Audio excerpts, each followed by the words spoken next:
बैठक व्यवस्थेमध्ये हा आहे प्रश्न क्रमांक 3 आणि या प्रश्न क्रमांक 3 मध्ये जर आपण निरीक्षण केलं तर ए, बी, सी, डी, ई, एफ, जी, एच असे एकूण 8 मित्र आहेत जे वर्तुळाकार टेबलाभोवती केंद्राकडे पाहत बसले आहेत.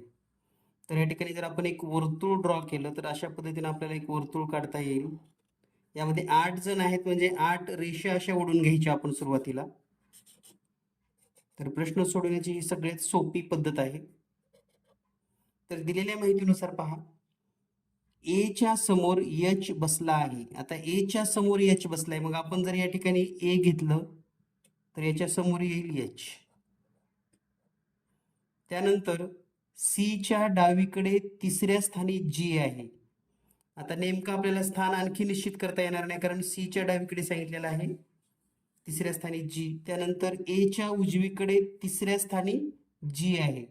आता ए जर इथं असेल तर त्याची उजवी बाजू लक्षात घ्या, तर त्याचं तोंड केंद्राकडे आहे म्हणजे याची उजवी बाजू आपली डावी बाजू असणार आहे आणि आपली डावी त्याची उजवी असणार आहे. आणि इकडून जे बसलेत लोक केंद्राकडे असे, त्याची आपली ही डावीच असणार असते आणि ही उजवीच असते.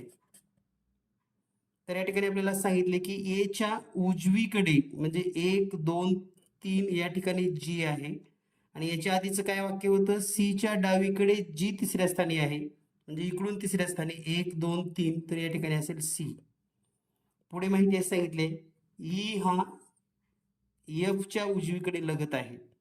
आता बघा ई हा एफ च्या उजवीकडे लगत आहे आणि 2 लगत जागा फक्त इथे दिसतात तुम्हाला, म्हणजे त्या ठिकाणी ई असेल आणि इकडे एफ असेल कारण एफ च्या उजवीकडे ई आहे. त्यानंतर एच व सी यांच्या दरम्यान पहा, बी हा एच व सी च्या दरम्यान आहे तर या ठिकाणी बी असेल. आता सर्व जागा पॅक झालेल्या आहेत, एकच जागा राहिलेली आहे आणि ती आहे या ठिकाणी आणि मग राहिलेलं अक्षर आहे डी.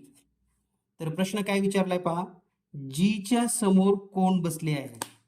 तर आता जी च्या समोर प्रश्न आहे, जी च्या समोर कोण बसलेला आहे, तर जी या ठिकाणी आहे आणि त्याच्या समोर आहे डी, म्हणजे आपलं उत्तर असेल जी च्या समोर डी बसला आहे. तर या पद्धतीनं एकदा का कन्सेप्ट समजला आणि एकदा तुम्ही जर हा प्रश्न सोडवण्याची जी क्लुप्ती आहे किंवा आयडिया, जसे की वर्तुळ काढणे, त्यांचे स्थान पॉइंट करणे, मग डावी बाजू निश्चित करणे, उजवी बाजू निश्चित करणे, तर अगदी सिंपल पद्धतीने तुम्हाला हा प्रश्न सोडवता येतो.